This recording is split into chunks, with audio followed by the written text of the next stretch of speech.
Kaixo egunon ikasleok, gaur ikusiko dugu polinomioen faktorizazioa.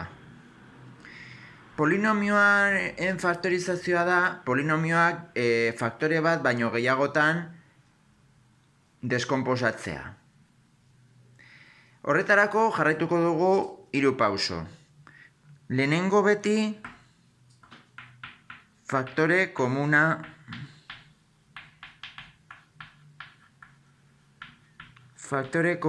atera behar da, bai? Faktore komuna atera. Bigarren pausoa izango litzateke biderkadura nabarmenak.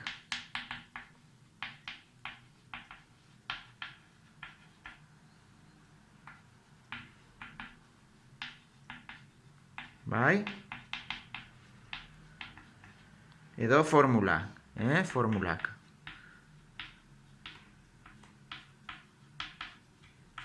Formulak. Eta 3. pausoa izango litzateke Ruffini aplikatzea. Ruffini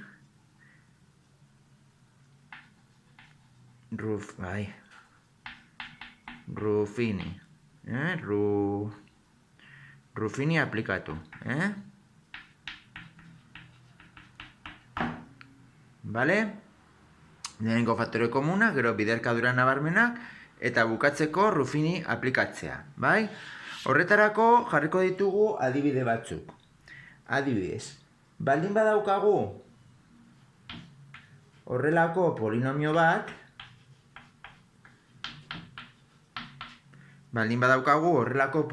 bat, lehenengo pausoa da faktore komuna ateratzea. Esan dugun bezala, orduan. Hemen ikusten dugu, 3 lekuetan daukagu isa izkia. Beraz, aterako dugu isa, eta jarriko dugu barruan geratzen dena. Hau da, isa berbi, lau isa berbi zati isa, lau isa, eta lau isa zati isa, izango litzateke lau. Bai? Orain, polinomio honetan, ja faktore komuna atera dugu, bigarren pausoa da biderkadura nabarmenak edo formulak aplikatzea. Hemen ikusten badugu, hemen atera dezakegu erroa, eta hemen ere bai. Bai, geratzen zaigu isa eta bi. Bai? Eta dakigun bezala, 3 osagai ditugunean eta 2 batura, egin dezakegu erroa, beraz da berbi. Orduan, geratzuko litzateke, ikusten dezute, isa, bider isagai bat, berbi. Bai? Eta honekin bukatuko genuke faktorizazioa. Kasu honetan ja bukatu dugu, zen eta polinomioak dira lehenengo mailakoak, hau da lehenengo mailakoa, eta monomio hori lehenengo mailakoa da, bai? Edo polinomio, bale? Orduan, hau izango litzateke adibide bat. Beste adibide bat, baldin badaukagu adibidez, 8 isa berbi ken 18, bai? Hemen lehenengo gauza da faktore komuna ateratzea. Faktore komuna atera dezakegu, kasu horretan 8 eta 18-ren zatitzaile komunetako handiena da 2, eta barruan geratzen da lau isa berbi, eta 18 zati 2, 9. Bai? Faktore komuna atera dugu. Orain, biderkadura nabarmenak. Egin daiteke biderkadura nabarmena? Bai. Hemen egin daiteke erroa, eta hemen beste izkinan egin daiteke erroa. Bai? Beraz dakigunez, izango da bi honekin, eta orain, erroa da 2 isa, eta 9-ren erroa da 3. Bai? Dakigunez, daukagunean bi polinomio batean, keindura batekin, orduan izango dira kontrakoak. 2 isaken 3, bider 2 isa gehi 3. Eta faktorizatu dugu, ja polinomioa lehenengo mailakoa da, ezin da gehiago egin. Bueno, hau da beste adibide bat. Bigarrena. Orain, beste adibide bat, 3. Adibidez, daukagu. 3 isa berlau, keno 24 isa berriru, bai? Gehi 48 isa berbi. Kasu honetan, lehenengo pausoa faktore komuna atera. Kasu honetan, polinomioaren monomio guztiek daukate isa izkia. Berretzaile txikiena da isa bikoa, orduan aterako dugu isa berbi. Zenbakien artean, zatitzaile komunetako handiena izango da hiru, hau da, hiru monomio hauek zatitu daitezke zati hiru. Orduan izango litzateke hiru. Beraz, ze geratzen zaigu polinomeren barruan? Hiru isa berbi zati hiru isa berlau zati hiru isa berbi, izango da isa berbi. Minus 24 isa berriru zati hiru isa berbi, izango litzateke 8 isa. Minus 8 isa, konfunditu nauz negatiboa. Eta 48 isa berbi zati hiru isa berbi, izango litzateke 16. Bai? Orain, bigarren pausoa biderkadura nabarmenak. Hemen biderkadura nabarmen bat dago, erroa egin daiteke hemen, eta izkin honetan ere bai, erroa. Orduan daukagu, hiru isa berbi ja atera degula lehen, eta orain, isa berbiren erroa isa, eta maizeren erroa lau. Nola daukagu, minus erdiko monomioan, orduan izango da minus. Eta dakigunez hiru osagai dituenen polinomioak izango da berbi hemen, bai? Beti berbidura bat. Eta kontulotzen bazarete, isa bider lau da, lau isa, bikoitza da 8 isa, erdiko terminoa. Edo gaia, orduan ondo dago. Horrela bukateko nuke faktorizazioaz, ez da ikusten dezutenez, polinomio hau da lehenengo mailakoa. Bai? Bueno, hau da, izango litzateke beste adibide bat, Bueno. Laugarren adibide bat, adibidez daukagu. Bi isa berbi, gehi isa keniru. Bueno, hemen, fijatu zaitezte, faktore komuna ezin dela atera. Hau da, hiru monomioetan ez dago isa izkia guztietan, eta gainera, monomio guztiek ez daukate zenbakia. Hau da, hemen falta da zenbakia. Hau da, ez dago zatitzaile komun bat. Bi, bat eta minus hiruren artean. Beraz, ja bi pauso hauek ezin ditugu egin. Aplikatu behar dugu azkeneko hau, Ruffiniren erregela. Ruffiniren erregela, gogoratzen bazarete, jaitsi behar ditugu koefizienteak, polinomioaren koefizienteak, eta orain, asmatu behar dugu hemen, balio bat hemen ondarra 0 emateko. Ondarra izan behar du 0. Horretarako hartu behar dugu beti, gai askearen zatitzaileak. Bai? Zeintzu dira zatitzaile posibleak minus hirurena? Bat, minus bat, hiru eta minus hiru. Zenbaki hauek dira minus hiru zenbakiaren zatitzaileak. Bai? Orduan probatuko ditugu ordenean. Probatuko dugu bat. Hemen jarriz bat, ematen duen ondarra 0. Bi gehi 0, bi. Bat bider bi, bi. Bat eta bi hiru, bat bider hiru, hiru, eta minus hiru gehi hiru, 0. Beraz, faktorizazioa bukatu dugu. Hau da,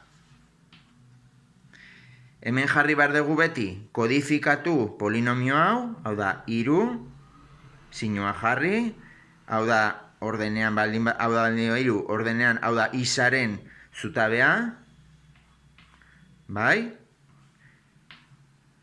Bider zer?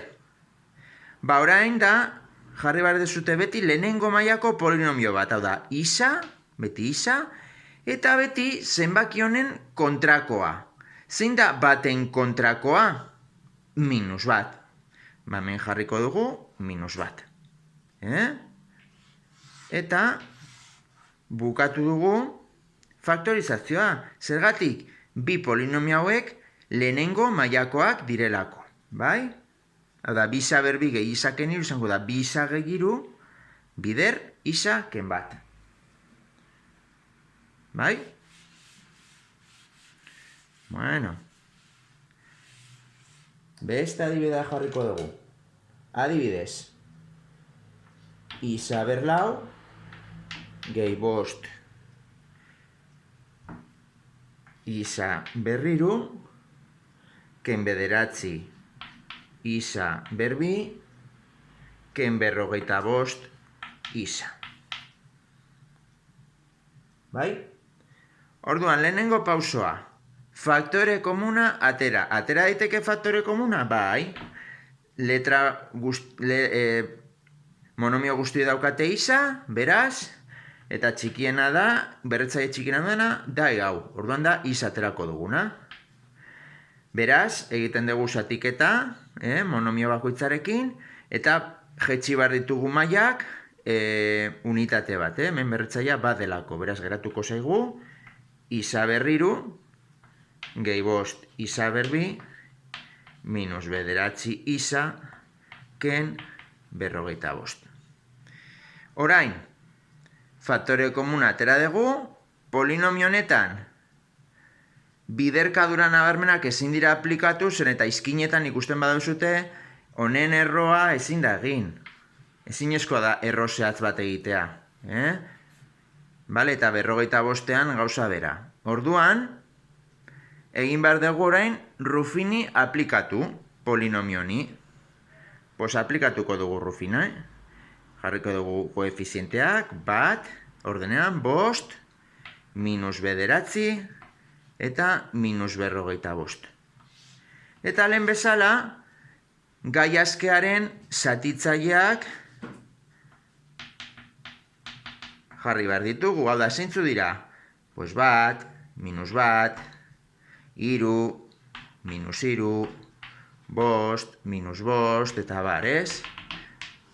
Bai? Orduan probatu ditugu, behar ditugu ordenean, aber hemen 0 ematen duen. Bai? Probatuko dugu batekin, jartzen badezute bat, ze gertatzen da?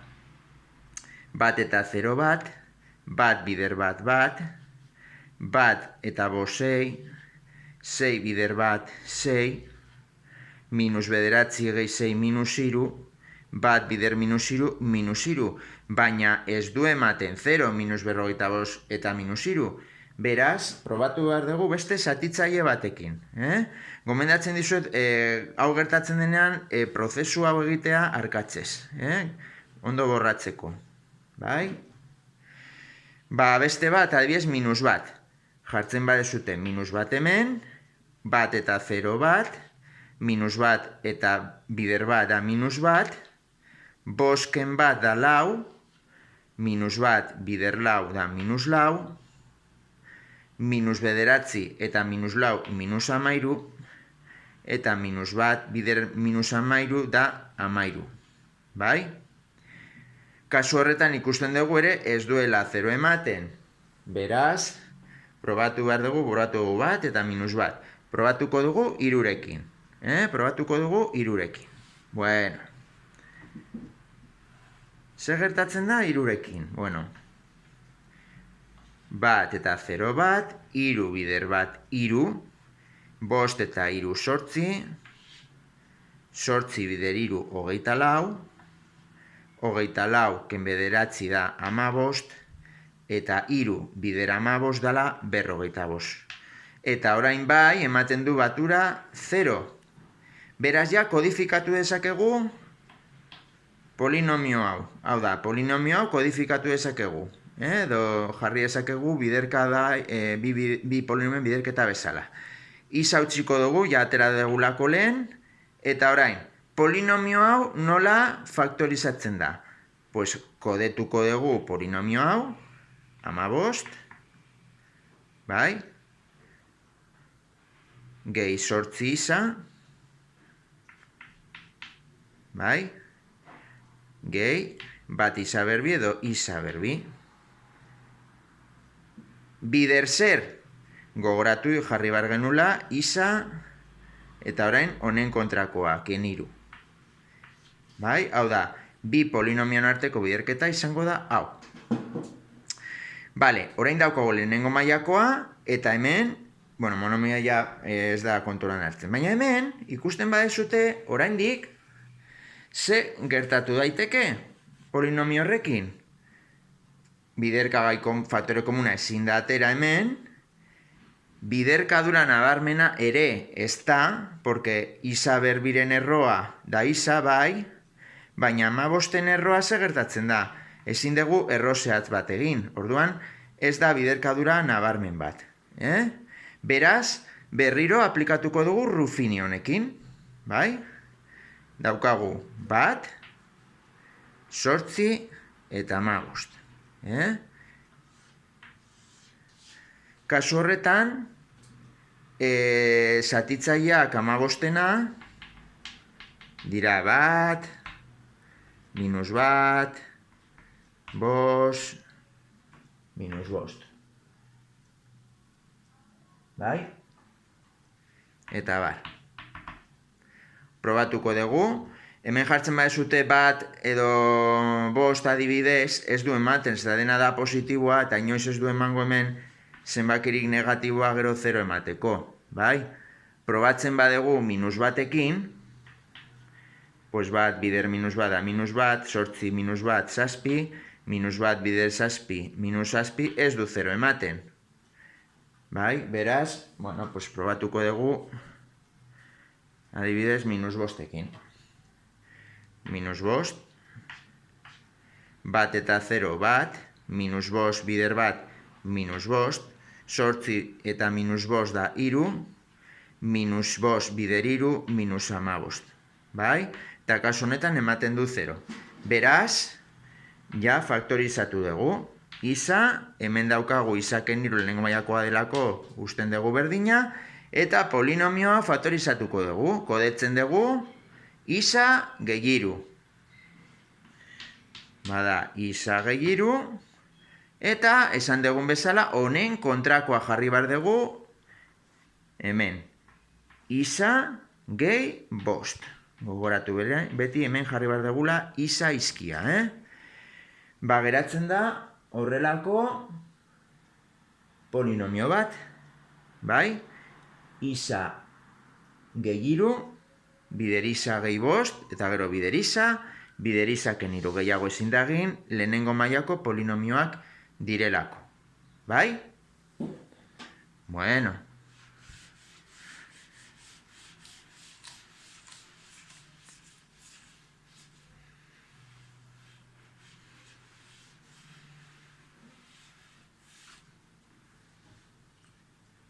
Eta jarriko dugu adibidez beste adibide bat. Lau, isa berriru, gehi 8 isa berbi, ken hiru isa, ken bederatzi. Bai? Kasu honetan jarriko ditugu koefizienteak, lau, 8, minus hiru, minus bederatzi. Bai? Orduan, orain, bederatziren zatitzaileak gogoratu. Hemen gogoratu ezin dela faktore komunatera, ezin da izkinetan erro zehatzak aplikatu, hemen bai, baina hemen ez, porque lauren erroa da bi, baina isa berriroen erro zehatza ez dago, bai? Hau da, berretzaia baldin bada bakoitia, ezin ezkoa da biderkadura nabarmen bat aplikatzea, kasu horretan. Hemen zatitzaileak dira bat, minus bat, bederatzirena, hiru, minus hiru, eta bar, bai? Bueno, adibidez jarriko dugu, lehenengoa bat. Probatuko dugu lau eta 0 lau, lau bider bat lau, 8 eta lau 12, bat bider 12, 12 ken hiru edo minus hiru gehi 12 da bederatzi, bederatzi bider bat, bederatzi. Eta ematen du 0. Beraz, polinomio hau faktorizatuko dugu, eta da kodifikatu hau, bederatzi, plus delako, hemen, isaren zutabea, 12 isa, eta hemen isa berbiren zutabea, 4 isa berbi. Bider zer, esan dugu bider isa, eta orain, honen kontrakoa, -1. Bai? Ikusten badugu hemen, hau ezin da gehiago faktorizatu, lehenengo mailakoa delako, baina hemen bai, hau da, hemen polinomio honetan ezin da faktore komun atera, monomio guztiek isa ez dutelako. Beraz, biderkadura nabarmena. Hemen ikusten dugu biderkadura nabarmen bada, zeren eta hemen aplikatu dezakegu erroa, 4 isa berbiren erroa da 2 isa, eta bederatziren erroa da 3. Eta erdiko monomia daukalako plus, orduan izango da plus, eta bukatzeko esan genunez, 3 osagai direnean, polinomioan, orduan da berbi.